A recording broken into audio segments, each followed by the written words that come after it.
말씀 보겠습니다. 사도행전 2장 42절에서 47절까지 합독합니다. 저희가 사도의 가르침을 받아 서로 교제하며 떡을 떼며 기도하기를 전혀 힘쓰니라. 사람마다 두려워하는데 사도들로 인하여 기사와 표적이 많이 나타나니 있는 사람이 다 함께 있어 모든 물건을 서로 통용하고 또 재산과 소유를 팔아 각 사람의 필요에 따라 나눠주고 날마다 마음을 같이하여 성전에 모이기를 힘쓰고 집에서 떡을 떼며 기쁨과 순전한 마음으로 음식을 먹고 하나님을 찬미하며 또 온 백성의 칭송을 받으니 주께서 구원받는 사람을 날마다 더하게 하시니라. 아멘. 기도하겠습니다. 하나님 아버지, 사도가 저는 그 증거에 힘입어 사람들이 어떻게 변화되고 어떻게 회개하고 어떻게 주님을 믿었는가 하는 그 과정을 통해서 오늘도 주님이 일하심이 우리 속에 증거로 남을 수 있도록 하시고 간증할 수 있는 귀한 시간이 되게 해 주시옵소서. 예수님의 이름으로 기도합니다. 아멘. 네, 오늘 사도행전 제9강이 되겠습니다. 제목은 사도의 터에 세워진 교회의 특징입니다. 네, 지금 오늘 사도행전 2장 마지막 2장에서 마지막 설교를 하고 있는데요. 오늘 여기 보면 이제 베드로의 설교를 듣고 이제 두려워하는 사람들이 이제 교회를 이뤘다는 겁니다. 그러니까 두려워한다고 하는 것은 이것은 그냥 어떤 무서워하는 이런 차원이 아니고 인생의 그 무지함과 그 고정관념에 갇혔던 그 삶에 대한 어떤 전체적인 것을 통찰하고 있는 어떤 그런 모습이 되는 것입니다. 그렇기 때문에 이제 한 가지 복음을 만난 사람의 특징이 뭐냐면 어느 시대나 복음을 만난 사람에게 있어서 나타나는 현상은 이 42절이에요. 저희가 사도의 가르침을 받아 서로 교제하며 떡을 떼며 기도하기를 전혀 힘쓰니라 하는 이 어떤 현상이 나타난다는 것입니다. 기도하기를 전혀라고 하는 말이죠. 이 전혀라는 말은 이 몰입해 있는 거예요. 이게 다른 쪽의 시선을 빼앗기지 않고 하나의 방향을 가지고 그 방향에서 답을 얻고 있는 모습이 바로 이 전혀라고 하는 용어를 쓰는 것입니다. 그래서 이제 왜 이런 현상이 일어나는가 했더니 그 사도들의 가르침이 지금까지 그 유대 사회에서 선생 노릇하던 사람들의 가르침과 전혀 다르다는 것이죠. 그래서 지난번 설교에 이제 찔림을 받은 사람들의 현상이 두 가지로 나타난다고 했어요. 하나는 회개하고 이제 사도의 그 터에 세워진 교회의 흡수가 되거나 또 하나는 스데반의 설교를 듣고 찔림을 받은 존재들이 오히려 돌로 쳐 죽이는 현상이 나타난다. 그렇게 설교를 했습니다. 지난번 설교 때. 이제 그렇기 때문에 우리는 이제 오늘 본문을 통해서 무엇을 알아야 되느냐 하면 교회가 뭐냐 하는 것을 알아야 되는 것입니다. 그러니까 이 교회가 뭐냐 하는 것은 오늘날 세상에 십자가 간판을 달고 목사가 있고 장로가 있고 권사가 있고 집사가 있고 이런 어떤 조직이나 건물이 아니라 이제 사도가 세운 터, 그러니까 이걸 사도의 터라고 해요. 이 터는 도대체 어떻게 다른가? 그리고 나는 과연 그 사도의 터 위에 세워진 교회로서 지금 존재하고 있는가 하는 질문 앞에 서야 된다는 것입니다. 그렇기 때문에 교회가 무엇인지 모른다는 거, 이것이 이제 가장 큰 불행의 원인이에요. 교회가 뭔지를 모른다. 그냥 목사 있고 이러이러 성경책 끼고 다니는 어떤 이런 곳이 아니라 성경이 말하고 있는 교회라고 하는 그 정체가 뭐냐 하는 것을 바르게 알지 못하면 그는 결국은 지옥에 떨어지고 만다고 하는 거예요. 평생을 예수님을 믿는다고 스스로는 자긍을 하고 살지만 결국은 예수님을 한 번도 믿은 적이 없는 사람으로 드러난다고 하는 겁니다. 그래서 오늘 지금 본문에 보면 이제 사도들로 인하여 기사와 표적이 많이 나타난다고 기록하고 있어요. 그러면 기사와 표적이라는 건 뭐냐면 이제 죽음을 이기는 어떤 현장을 말하는 거예요. 죽음을 이기고 병을 이기고. 그러니까 병이라는 건 성경에 나오는 병은 모두가 다 이제 구약 성경에는 성전에 들어갈 수 없는 병이에요. 안진병이나 혈루병이나 문둥병이나 이런 병들은. 그러니까 성경책에서 병이라고 하는 것이 나오면 이거는 하나님께서 제도를 만들어 주시는 그 성전에 들어갈 수 없는 어떤 위치에 있는 것으로 이제 보아야 합니다. 그렇기 때문에 기사와 표적이라고 하는 말은 육신의 죽음을 이기는 권능이다. 그러니까 기사와 표적을 행하는 곳은 반드시 그런 현상이 나타나요. 그리고 그 내용은 뭐냐 그러면 기사와 표적을 증거하는 그 중간에 흐르는 설교가 있는데 그 설교라고 하는 것은 지금 우리가 육으로 보는 이 세상이 이것이 진짜가 아니고 보이지 않는 어떤 세상이 있는데 그 세상을 이제 하나님의 나라라고 하고 이제 그 세상을 위해서 산 사람을 일컬어서 선지자의 삶이나 사도의 삶이라고 말을 한다는 것입니다. 그렇기 때문에 교회가 무엇인지를 알려면 가장 중요한 건 뭐냐면 이걸 알아야 돼요. 마태복음 16장 15절부터 나오는 내용인데 시몬 베드로가 대답하여 가로되 주는 그리스도시요 살아계신 하나님의 아들이시니이다. 예수께 대답하여 가라사대 바요나 시몬아 네가 복이 있도다. 이를 네게 알게 한 이는 혈육이 아니요 하늘에 계신 내 아버지시니라. 여기서는 혈육이 아니요 이 말은 육신의 어떤 제도 안에서 보는 것이 아니라 영적 세계를 보게 한 그것을 지금 말하고 있는 거야. 또 내가 네게 이르노니 너는 베드로라. 원래 시몬인데 베드로라는 이름을 지금 지어주는 거죠. 베드로라 내가 이 반석 위에 내 교회를 세울 텐데 그러니까 원래 시몬이라는 이름이 예수님을 따르면서 붙여진 이름이 베드로예요. 그 말은 반석 위에 반석이란 뜻입니다. 그 반석이라고 하는 것은 신앙의 대표성을 가지고 지금 말하고 있다 그 말이죠. 내 교회를 세우리니 음부의 권세가 이기지 못하리라. 음부의 권세라는 것은 죽음이 이기지 못하리라. 음부, 지옥, 스올 다 이 똑같은 말이에요. 내가 천국 열쇠를 네게 주리니 네가 땅에서 무엇이든지 매면 하늘에서도 매일 것이요 네가 땅에서 무엇이든지 풀면 하늘에서도 풀리리라 하시고 이에 제자들을 경계하사 자기가 그리스도인 것을 아무에게도 이르지 말라 하시니라. 그러면 자 지금 음부의 권세가 이기지 못하는 존재는 뭐냐면 예수가 그리스도라고 하는 고백이 나온 사람을 말하는 거죠. 지금 이 상황은 예수님이 십자가를 지기 전에 지금 일어나는 일이에요. 그렇기 때문에 이거는 앞으로 내가 십자가에 죽는데 그 죽음이 아니고 영으로 가는 길목이야. 지금 그 말씀을 하시는 거예요. 그러니까 중요한 것은 뭐냐면은 이게 복음이 있냐 없냐 하는 게 교회예요. 그럼 복음이라고 하는 것을 몇 가지로 간추려서 보면 복음이라고 하는 것은 이제 첫째가 사도의 터예요. 사도의 터. 그리고 사도의 터는 특징이 뭐냐면 종말론적인 신앙이 나타난다는 거예요. 그럼 종말론적이라는 건 뭐냐면 내 것이라고 주장하는 사람이 없어진다는 거예요. 지금 여기 세상, 그러니까 사탄이 만든 세상은 선악과를 먹은 세상이고 여기는 인간이 신이 되어 있고 인간이 주체가 되어 있어요. 그리고 돈은 나의 힘이에요. 그런데 나의 힘이 의미가 없는 어떤 현장이 되는 거예요. 이게 종말신앙이라고 해요. 그리고 또 하나는 어떠한 핍박에도 굴하지 않아요. 이 교회의 특징은. 근데 핍박을 하는 현장은 언제나 죽음이라고 하는 걸 가지고 엄포를 놓는다는 거예요. 너 죽일 거야 라고 하는 거예요. 근데 사도들은 한결같이 그냥 죽었어요. 힘이 없어서 죽은 것도 있겠지만 사실은 이 죽음의 강을 넘어가면 예수님과 똑같이 영의 세계로 연결되는 걸 믿었기 때문에 그럼 오늘날 교회가 죽음을 넘어가는 어떤 현장이 바로 교회라는 거죠. 그러니까 종말론적 신앙이 있느냐. 그리고 또 하나는 어떤 육신을 가지고 핍박하는 이런 데 동요되지 않는다는 거죠. 그리고 또 하나는 내용으로 통한다는 거예요. 이게 교회예요. 근데 내용이 안 통하면 어떤 일이 생길까요? 흔히 말하면 바람 잡는 설교를 한다는 거예요. 무슨 앞에서 할렐루야를 외친다거나 강요를 한다거나 어떤 이 내용을 가지고 벌써 하나님의 선택된 백성, 그러니까 베드로처럼 하나님이 예수님이 메시아라는 걸 알게 해서 믿는 사람하고 이게 아니고 인위적인 방법이 동원된 거하고 이거는 다르다 하는 것입니다.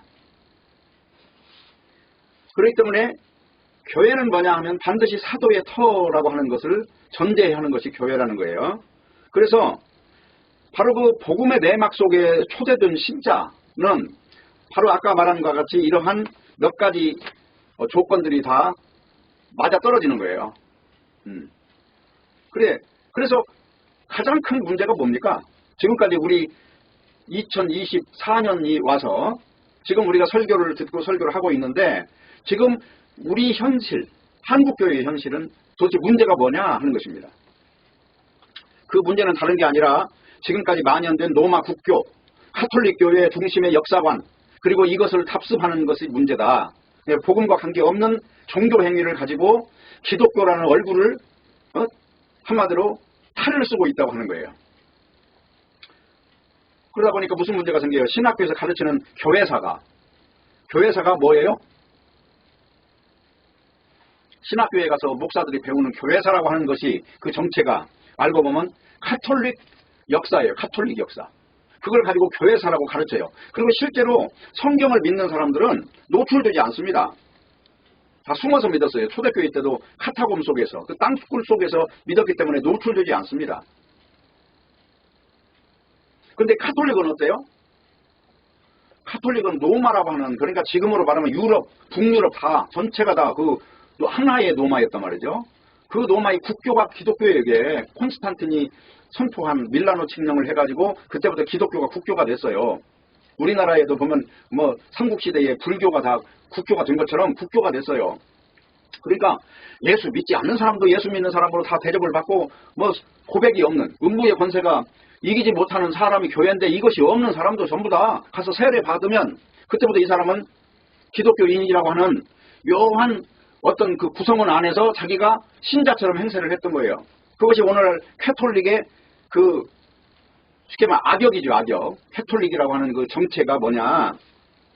그래서 그것이 313년부터 1517년까지 여기를 기독교의 암흑기라고 하는데 사실은 기독교가 아니고 어떻게 보면은 사도의 터가 보이지 않은 세상이라고 말을 해야 돼요. 그러면 그때 당시에 기독교는 뭐였냐?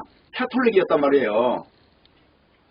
그러면 오늘날도 신학교 가서 공부하는 사람들이 어거스틴이라든지 이런 사람들을 다 신학교 때 배워요. 성 어거스틴이라고. 그건 누가 가르친 거냐? 카톨릭이 가르친 거란 말이에요. 성자도 원래 붙이면 안 되는 거예요. 네? 성도라는 말은 있어도 성자를 따로 구분해가지고 위대한 어떤 존재로 이렇게 카톨릭에 헌신한 사람을 스승으로 이렇게 호칭하는 것은 카톨릭의 잘못된 유산이라는 것입니다. 그래서 로마 카톨릭 교회에 흡수되지 않은 존재들이 있었을 거 아니에요. 아니 만약에 우리 같은 사람한테 카톨릭 믿으라고 그러면 믿겠어요? 응? 당시에도 그랬을 거 아니에요. 자, 저게 기독교야. 저거 믿어. 너 내가 돈 얼마 줄게. 월급 줄게. 거기 와서 너 직원으로 일해. 그러면 일하겠습니까? 아, 오늘날 무슨 문선명이 통일교 쪽에 가면 죽을 때까지 먹고 살 거 다 해결해 준다는데 거기 가라면 가겠습니까? 극단적인 이야기가 되겠지만. 그래서 당시에 그런 곳에 흡수되지 않은 소수의 사람들이 있었던 거예요. 지금 오늘날은 교회사에 이름도 없어요. 종교개혁관이 뭐니 해도 그런 이름 속에도 들어가야 될 필요를 못 느낀 사람들이 있었어요. 그렇기 때문에 지금 이러한 내용이 이제 정리가 돼야 카톨릭교나 이단들이 만든 교리와 제도에서 자유로울 수 있는 겁니다. 그래서 이런 것에서 자유를 못 얻은 사람을 갖다 신자라고 말할 수 없다 하는 것이죠. 그래서 참 교회라고 하는 건 아까 말했지만 종말론적 신앙이 있다. 또 하나는 어떤 핍박에도 굴하지 않는다. 그리고 반드시 내용으로 아멘한다. 어떤 노래를 불러가지고 감동시키거나 이건 아니에요. 무슨 찬송가랍시고 해가지고 무슨 뭐 노래를 기가 막힌 목소리로 불러서 사람이 거기에 감동을 한 걸 성령의 감동이라고 말하면 안 된다는 것이죠. 그런 건 다 인간의 유물들이에요. 다 인간의 하늘에서 내려온 게 아니다 하는 것입니다. 그래서 중요한 건 쇼맨십이 없어요. 그러면 오늘날 왜 교회에서는 웅변가가 그렇게 성공하는가? 물론 성경에도 뭐 아볼로 같은 사람이 굉장히 말을 잘했어요. 그러니까 아볼로 파가 생길 정도로 말에 능숙했단 말이에요. 근데 그 역사적으로 보면은 이탈리아 시라쿠사에서 시작된 웅변술이라는 것은 소장농과 지주의 관계에서 생기는 설득력을 말하고 있는 거예요. 그런데 오늘날도 웅변이라고 하는 걸 배우면 알지만 웅변할 때 목소리를 높이고 장엄하게 소리치고 할 때 거기서 감동을 받고 사람이 카타르시스를 느끼는데 하물며 사람이 뛰어난 인간 하나가 누구를 가르치고 누구를 지배하는 데 있어서 이게 굉장히 그 요소가 작동한다는 거예요. 그래서 복음이라는 거는 그런 걸 가지고 한마디로 복음이다 아니다 이거 말할 수 없다. 쇼맨십 없다는 것이죠. 네. 그리고 웅변술도 없다는 필요 없다는 거예요. 단지 이 십자가 사건이라고 하는 이 사건 속에서는 어떤 일이 생겼냐면 그게 이제 창세기 3장 15절이에요. 여자의 후손이 뱀의 머리를 깨트린다는 거잖아요. 뱀의 머리를 깨트린다는 건 죽인다는 거예요. 맞죠? 그러면 죽인다는 건 뱀이 왜 죽었냐? 뱀이라는 건 상징적인 동물인데 그건 사탄을 이야기할 때 뱀이라고 해요. 근데 뱀의 머리가 깨졌다는 얘기는 예수님이 부활을 하심으로 사망이 아예 없어져 버린 거예요. 사망이. 그걸 일컬어서 뱀의 머리가 깨졌다고 하는 겁니다. 다시 말하면 뱀이 죽었다는 거예요. 그러면 예수님이 십자가에 죽을 때 뱀이 죽었죠. 이걸 갖다가 민수기에서는 장대 끝에 구리뱀을 달아놓고 그걸 바라봐라. 그러면 죽어가던 존재가 그걸 바라보면 바로 살아요. 이걸 일컬어서 십자가의 비밀이라고 한단 말입니다. 그렇기 때문에 베드로의 설교나 사도의 설교를 보면은 바로 이게 들어있는 거예요. 네? 예수님이 주와 그리스도다. 죽음을 이기신 분이다. 그래서 이제 예수님이 세상을 다 심판하시고 그분의 말씀 한마디에 의해서 세상이 날아가기도 하고 세상이 존속하기도 한다. 지금 그 설교를 베드로가 지금 하고 있는 거예요. 주와 그리스도가 되게 하셨느니라. 그 말이 그거예요. 그래서 중요한 건 뭐냐면 이 신자라고 하는 존재가 뭐냐, 이 사도의 설교를 듣고 어떤 태도를 가졌고 어떤 원리가 그 속에 심어졌느냐, 이걸 보면 그 사람이 믿는 자냐 아니냐 이걸 안다는 것입니다. 그거를 구경꾼처럼 객관적인 시선으로 보는 게 아니고 내가 그 안에 들어가서 보는 거예요. 지금 소용돌이 안에 들어가서 태풍이 불 때 저 밖에서 드라마를 보는 게 아니고 내가 그 태풍에 휘말린 존재가 된다는 거예요. 이걸 갖다가 뭐라고 하냐면 교회라고 한다는 것입니다. 그래서 바로 신자라고 하는 존재, 교회라고 하는 존재는 그의 태도와 그의 원리가 과연 복음과 연결되어 있느냐 하는 거, 그거 하나로 딱 결정된다고 하는 거예요. 복음을 말하는데 그걸 딴전을 피운다거나 딴 교회를 다닌다거나 어디 이상한 교회 가가지고 거기서 대대손손 교회 생활을 한다거나 이런 걸 가지고는 복음이 믿어진 사람을 볼 수가 없다는 것입니다. 지금 오늘 보면 유대교인들이 거기서 벗어났잖아요. 지금 사도들과 함께 지금부터는 신앙생활을 하는 거예요. 그리고 사도들과 신앙생활을 한다는 것은 쉽게 말하면 이단이 되는 것입니다. 그만큼 이게 중차대한 문제예요. 이단이 돼서 모든 혈육에게 끌어들일지라도 내가 본 그 진리, 내가 본 그리스도가 그분이 구세주가 맞다면 내가 짧게 사는 지금 이 육신의 생명은 잠깐이요 보이지 않는 생명은 영원하다고 하는데 누가 이 보이는 잠깐의 인생에 자기 운명을 걸겠느냐 하는 것입니다. 그래서 복음이 온 사람들은 그 속에 쇼맨십이 없어요. 일체 내용 하나만 가지고 보는 거예요. 그리고 중요한 거는 표적을 구하는 유대인의 신앙이나 지혜를 구하는 헬라인의 신앙을 다 배설물로 여기는 거예요. 그래서 데살로니가 후서 3장 6절에서 보면은 형제들아 우리 주 예수 그리스도의 이름으로 너희를 명하노니 게으르게 행하고 우리에게 받은 전통대로 행하지 아니하는 모든 형제에서 떠나라 그러잖아요. 이 떠나라 그러면 분리되라는 거예요.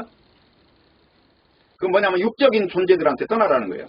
그리고 어떻게 우리를 본받아야 할지를 너희가 스스로 아나니 우리가 너희 가운데서 무질서하게 행하지 아니하였으며, 다시 한번 말하면 무질서라는 것은 내가 열심히 일해서 내가 노력한 것으로 먹고 살았다는 것이죠. 지금 그 말을 하는 거예요. 누구에게서든지 음식을 값없이 먹지 아니하고 그러니까 음식을 그냥 얻어먹고 거지근성으로 살지 않았다는 것입니다. 수고하고 애써 주야로 일함은 너희 아무에게도 폐를 끼치지 아니하려 함이니 우리에게 권리가 없는 것이 아니오 오직 스스로 너에게 본을 보여 우리를 본받게 하려 함이니라. 그러니까 각자 자기가 일해서 삶에 있어서 남에게 침이 들지 않는 그러한 삶을 지금 말하고 있는 거예요. 천막지는 일을 함으로써 남한테 폐 끼치지 않았다는 겁니다.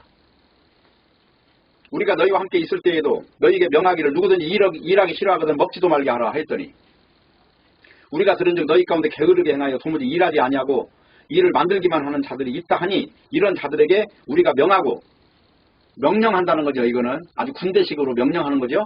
주 예수 그리스도 안에서 권하기를 조용히 일하고 자기 양식을 자기가 벌어서 먹으라. 이게 뭘 말하는 겁니까? 거지근성 버리고 살으라는 거죠. 지금 이런 문제는 왜 생겼을까요? 당시에 데살로니가 교회는 예수님이 바로 그 시대에 오는 줄 알았어요. 그래도 일도 필요 없다. 바로 예수님 오니까 그냥 그럭저럭 남한테 신세지다가 어차피 그냥 예수님 오면 가면 되고 딴 사람들이 다 열심히 일한 거 가서 얻어먹으면 된다. 이런 식으로 살았던 거예요. 근데 바울이 그렇게 명령하죠. 질서 안에서 행할 수 있도록. 그래서 종말론적인 삶이라는 거는 결론은 딴 말이 아니에요. 다시 말하면 지금 내가 사는데 심판이라고 하는 현장에서 내가 눈을 뜨고 살으라는 거예요. 빈손으로 왔으니 빈손으로 가요. 그걸 기억하고 살으라는 거예요.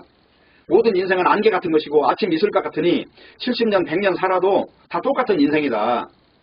그러므로 영원히 살 것처럼 유한하고 없어질 것을 놓고 가야 될 것들에 집착하지 말으라 그 말이에요. 종말론 사상은. 쉽게 말하면 떠날 때를 보며 사는 거예요. 내가 죽어서 화장터에서 이제 불 속에서 재로 변하는 이 모습을 보면서 살으라는 것입니다. 이게 종말론 사상이에요. 그리고 만났으면 헤어지는 거고 기쁘거나 슬프거나 영원하지 않는 것이고 지나가는 건 단지 그냥 사건일 뿐이에요. 경제적으로 잘 살거나 가난하거나 이것도 영원한 것이 아니에요. 보이는 것들은 절대적인 것이 없다는 거예요. 다 잠깐이라는 거예요. 그렇기 때문에 물질에 매이지 말으라는 거예요. 이게 종말론 사상이에요. 고린도후서 4장 18절에 보면은 우리가 주목하는 것은 보이는 것이 아니요 보이지 않는 것이니 보이는 것은 잠깐이요 보이지 않는 것은 영원함이라. 그래서 보이지 않는 것이 중요한데 우리 인생들은 보이는 것을 중요하게 생각한다는 것입니다. 그래서 성경에서 지금 말하고 있는 거는 뭐냐면 신자의 물질과는 다르다는 겁니다. 세상과. 그것이 디모데전서 6장 10절이에요. 돈을 사랑하며 일만하게 뿌리가 드나니 이것을 사모하는 자들이 미혹을 받아 믿음에서 떠나 많은 근심으로 자기를 찔렀도다. 많은 근심이라고 하는 건 돈 때문에 고통을 당한다는 거죠. 복음서에도 보면 돈에 대한 염려 때문에 예수님을 믿지 않는다는 거예요. 여기 아나니와 삽부랴 같은 사람은 돈 때문에 돈에 대한 탐심이 있어가지고 베드로한테 바치다가 그 자리에서 죽어요. 딴 사람이 막 바치니까 자기도 그 이름 좀 명성을 얻고자 해서 바쳤는데 그게 바로 죽음의 원인이 됐던 거예요. 그래서 오늘날 세상에서 가장 중요한 것은 뭐예요? 바로 돈입니다. 그러나 성경은 돈이 아니라는 게 목적이 돈이 아니라는 게 인생의 목적이 돈이 아니다. 그래서 42절에 전혀 기도에 힘쓰니라 이 말은 하나님과의 관계가 1순위가 되어 있다는 것이죠. 근데 이 말은요. 지금 2장에도 하고 있는데 1장 14절에도 보면 그 말이 나와 있어요. 한번 보세요. 여자들과 예수의 모친 마리아와 예수의 아우들과 더불어 마음을 같이하여 전혀 기도에 힘쓰니라. 지금 여기 성령 받기 전의 모습하고 여기 지금 2장에 42절의 말하고 지금 똑같잖아요. 그러니까 지금 여기에 사도들의 설교를 듣고 온 사람들이 있는데 그 중에 어떤 사람은 이미 성령으로 완전히 장악된 존재가 있을 것이고 어떤 존재는 아직 그 단계에 이르지 못한 존재가 있을 것이고 우선하는 것이 뭐냐? 우선이 도대체 삶에서 신자의 삶에서 우선하는 것이 지금 그 이야기를 하고 있는 거예요. 그렇기 때문에 지금 43절에 보면 사람마다 두려워하는데 라고 하는 이 말이 굉장히 중요해요. 사람마다 두려워하지 않는 현장에서 지금 복음 전한다는 거, 이 두려움이 없는 거예요. 이 사람이 사탄에게 사로잡혀 있는데도 두려움이 없어요. 요즘에는 종교가 뭔지도 모르고 복음이 뭔지도 모르고 그러다 보니까 아무 교회나 그냥 성경지 끼고 가면 그게 신앙생활인 줄 알고 그냥 한마디로 신앙생활을 낭만생활로 여기고 있는 거예요. 신앙생활을 한마디로 내 행복을 찾아다니다니까요. 성경은요. 내 행복이 목적이 아니라 하나님의 뜻이 목적이라는 거예요. 인간은 내 행복하면 그것이 하나님의 뜻인 줄 아는데 그거하고는 전혀 다르다 하는 것입니다. 그래서 기사와 표적이라고 하는 것은 딴 게 아니고 성령이 일하시는 그 내막을 일컬어서 기사와 표적이라고 하는 것입니다. 설교는 베드로가 했는데 거기서 나타나는 현상은 성령의 역사가 나타났다는 것이죠. 그래서 사도들로 인하여라고 하는 이 말은 사도들의 증거가 뭐냐 하는 것을 가지고 이야기해야 되는 거예요. 인하여라고 하는 것은 그러니까 표적과 기사는 뭐예요? 표적과 기사라고는 딴 게 아니고 바로 예수님을 누구로 보느냐가 목적이에요. 표적과 기사는. 그래서 원래 지금 이런 내용은 요한복음, 누가복음하고 연결해서 읽으면 더 좋은데 지난번 설교에 요한복음 설교가 끝나고 지금 사도행전 들어왔잖아요. 그래서 요한복음하고 연결선에서 봐야 이 성령 받으면 어떻게 되는가가 이게 나온다니까요. 그래서 요한복음 16장 7절에서 11절을 보면 그러나 내가 너희에게 실상을 말하노니 내가 떠나는 것이 너희에게 유익이라. 내가 떠나가지 아니하면 보혜사가 너희에게 오지 아니할 것이요 가면 내가 그를 너희에게로 보내리니 그가 와서 죄에 대하여 의에 대하여 심판에 대하여 세상을 책망하시리라. 딱 세 가지 특징이 나타나요. 성령이 오시면. 그래서 지금 여기 그래서 결론은 뭐냐면 죄는 나를 믿지 않는 게 죄다. 그리고 의는 내가 아버지께로 간 것이다. 다시는 나를 보지 못한다. 이 세상에 의가 딱 한 분이 있었는데 그분이 안 보여 지금. 그래서 지금은 사도들의 증거를 통해서 너희들이 그 행적을 우리가 너희들이 지금 이제 알아보는 사람이 되느냐 모르느냐 이 차이를 가지고 죄를 물을 것이냐 말 것이냐를 따진다는 겁니다. 그리고 이제 심판이라는 것은 세상 임금이 심판받았다는 거죠. 예수님이 부활했으니까 세상 임금이 가짜라는 것이 만천하에 드러났죠. 잘못된 거짓의 압이라는 게 드러났죠. 바로 이걸 심판받았다고 하는 거예요. 그래서 당시 예루살렘 교회는 사도들의 복음 선포에 회개하는 무리들이 이제 모여서 두려워하는 사람들이 모인 거예요. 이걸 교회라고 하는 거예요. 예, 오늘날 무슨 찬송이나 부르고 가서 자기 만족을 위해서 감정풀이하는 것이 아니라 예, 이 두려운 마음으로 심판에 대해서 맞서는 것을 이걸 교회라고 한다는 거예요. 그렇기 때문에 예수님이 말씀하신 대로 성령이 임하게 되니까 죄와 의와 심판에 대해 책망을 받은 존재들이 이제 그 앞에서 꼬꾸라진 거예요. 이걸 교회라고 한단 말입니다. 그럼 뭐냐? 말씀을 책망받지 못한 영혼은 죄와 의와 심판에 대한 기준이 지금 잘못됐다는 겁니다. 결론적으로. 네? 그래서 유대인들은 뭐냐면 죄와 의와 심판이 율법이에요. 율법을 기준해갖고 예수님을 십자가에 죽였잖아요. 그러니까 유대인들의 그 죄와 의와 심판에 대한 기준은 율법이었다. 그러면 성령께서 오시면 죄와 의와 심판의 기준을 뭘로 가르치느냐? 예수님을 믿냐 안 믿느냐 이걸 가지고 가르친다는 겁니다. 이게 기사와 표적의 목적인 것이고.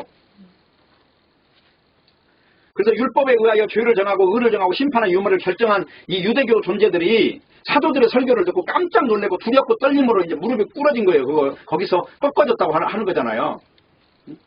그래서 자기들이 옳고 의롭기 때문에 예수님을 죽인 거다 말이에요. 자기들 기준이 따로 있기 때문에.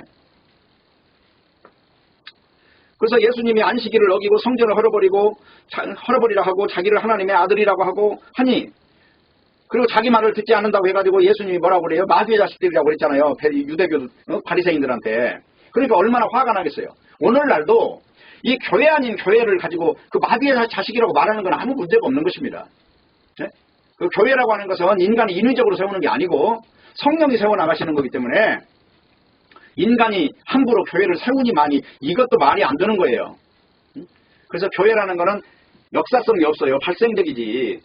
있다가 없어지고 없다가 있다지고 시대마다 이렇게 그런 거지, 어떤 역사가 쭉 이어져서 무슨 파는 복음이 있고 없고 이런 개념이 아니란 말이에요. 그리고 복음을 갖는 자들은 소수예요, 언제나. 그런데 어떻게 다수와 숫자적으로 겨룰 수 있겠냔 말이에요. 지금 여기 3,000명이 회개했다고 그러지만은요, 유대교라고 하는 그 인구 앞에서 이 3,000명은 소수예요. 아주 소수. 그래서 이러한 기준이 문제다. 그러면 오늘날은 나는 유대교가 아니에요. 나는 유대인이 아니에요. 그래도 그 사람 역시 그 속에 자기 의와 자기 죄와 자기 심판에 대한 기준이 따로 있는 것이죠. 바로 이런 것들이 문제다. 그래서 사도의 설교는 이러한 죄와 의와 심판의 기준을 다 무너뜨린 것입니다. 죄라는 건 예수님 믿지 않는 거. 의는 뭐냐? 예수님은 의인인데 그분이 떠나가셨어요. 그래서 세상에는 의가 없어요. 그걸 말하는 거예요. 그러면서 가말리엘이라고 하는 사람이 성경을 믿고 예수 그리스도의 제자가 된 사람한테는 가말리엘이라고 하는 사람이 마귀의 앞잡이가 딱 되는 거예요. 그래서 세상의 어떤 심판의 기준도 쓸모없는 거예요. 이것이 사도들의 증거였고 가르침이었어요. 그러니까 여기서 딱 두 가지 반응이 나타난다고 그랬죠. 하나는 회개하거나 하나는 돌로 치거나. 이 두 가지 반응 외에는 없어요. 그리고 나는 돌로 치지도 않고 회개도 안 해. 그거는 역시 마귀의 자식이에요. 그래서 회개하는 자는 자기의 모든 것이 다 무너지는 겁니다. 그 무너졌다고 하는 거는 지금까지 자기의 세계를 구축하고 있는 이것이 창세기에 보면 선악과를 먹은 흔적인 것을 알게 되는 거예요. 그래서 나라고 하는 것이 지금까지 예수님을 죽인 장본인이었고 나의 어떤 세계를 구축하고자 하는 것이 그토록 하나님이 싫어하는 선악과였구나라고 하는 사실을 알게 되는 것이죠. 구약 성경을 가지고 설교를 들었을 테니까 지금 사도행전 여기 2장부터 나오는 설교 역시 구약 성경하고 이야기하는 시편 이야기하고 있고 또 요엘서 이야기하고 있고 그러잖아요. 그 당시에는 이 신약 마태복음부터 요한계시록까지는 없었어요. 그러니까 구약 성경을 가지고 설교를 하는 이 설교를 들으면서 자기들의 신앙을 점검하고 유대교인가 그리스도교인가 쉽게 말하면 사도의 터를 세우는 달라진 사람인가 옛날 그대로인가 이걸 가지고 논했다는 것이죠. 성경에 이제 요한계시록에 보면 7교회가 나오는데 거기 보면 에베소 교회부터 시작해서 라오디게아 교회까지 나와요. 그런데 교회가 많이 있었잖아요. 뭐 데살로니가 교회도 있고 무슨 골로새 교회도 있고. 근데 왜 요한계시록은 그런 교회는 없느냐? 그것은 교회라고 하는 것은 무엇이다라고 하는 것을 보여주기 위해서 7개 교회를 등장시키는 것입니다. 그런데 중요한 것은 성령이 임하게 되면 무엇이 죄며 의며 심판인지 알게 된다는 것입니다. 나사렛 예수가 이제 아니고 주와 그리스도가 바로 심판주가 되셨다는 것을 알게 되는 것입니다. 이것이 바로 사도의 터 위에 신앙이 세워진 사람의 모습이라고 하는 것입니다. 그렇기 때문에 이걸 알게 되면 메시아를 기다리는데, 여기 중요한 건 메시아를 기다리는데 정치적이고 경제적인 메시아가 아니라 바로 죄를 위하여 죽으시고 죄와 사망의 권세에서 구원하신 메시아라는 사실을 안다는 거예요. 지금까지 유대교가 왜 예수님을 죽였어요? 경제적인 메시아가 아니라는 이유 때문에 죽였죠. 오늘도 똑같아요. 예수 믿는 사람 기복주의라는 건 신앙이 아니라고 그랬잖아요. 복을 믿는 거하고 예수 믿는 거하고 다르다는 거예요. 그렇기 때문에 성령이 임하면 내 소유를 내 것이라고 주장하지 않는 일이 발생하는 거예요. 지금 이유가 뭐예요? 내 것이라고 말하지 않는 이유가 뭐예요? 아, 이것이 모든 게 다 하나님의 은혜였구나라는 사실을 알고 나면 삶이라는 것도 결국은 하나님의 은혜 안에 있어 이루어지는구나라는 사실을 알게 됐다는 것입니다.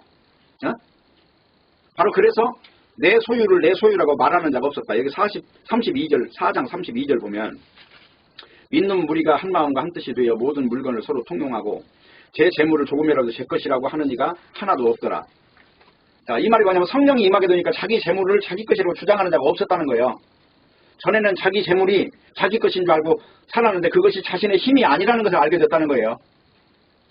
인간은 은혜로 사는 존재구나. 내 힘으로 사는 존재가 아니고 사도들과 같이 살게 됐다는 거죠. 그럼 사도들도 예수님 부를 때 어떤 현상이 생겼어요? 배와 부친을 버려두고 예수님을 따라가잖아요. 혈육의 문제를 다 끊고 가요, 그냥. 그래서 중요한 건 예수님이 주가 되시다는 선포 앞에서 회개하고 자기 재물을 자기 거라고 주장하는 이가 없었다는 것은 마지못해 산 게 아니고 내 속에서 어떤 삶에 힘을 부추기는 원동력이 있었다는 것이죠. 그렇게 살게 만들어주는 어떤 보이지 않는 손이 내 속에서 역사했다 하는 것이죠.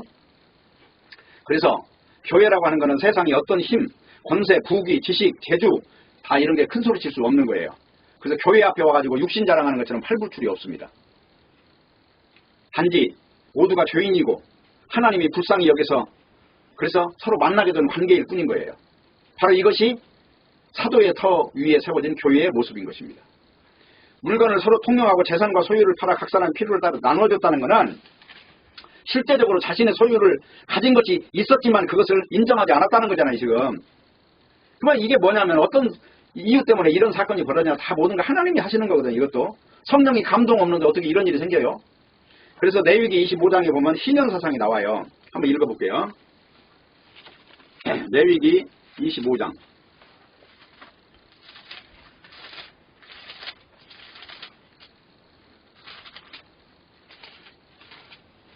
자, 2절부터 읽어볼게요. 이스라엘 자손에게 고하여 이르라. 너희는 내가 너에게 주는 땅에 들어간 후에 그 땅으로 여호와 앞에 안식하게 하라.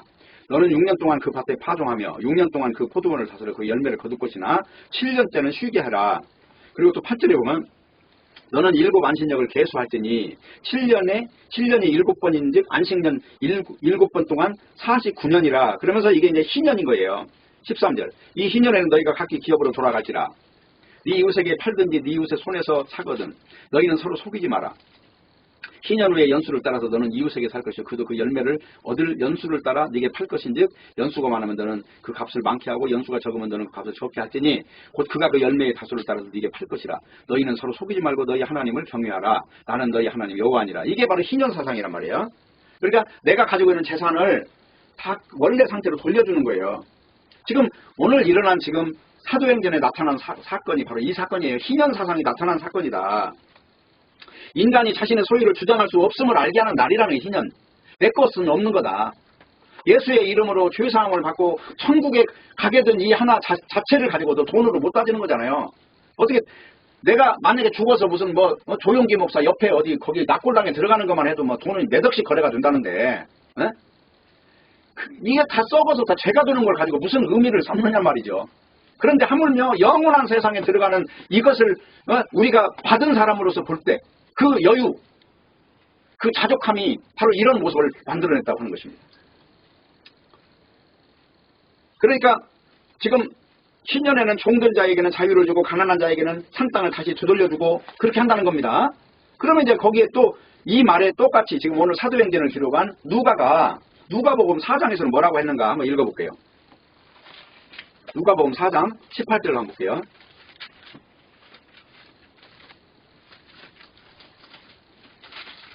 18절이에요.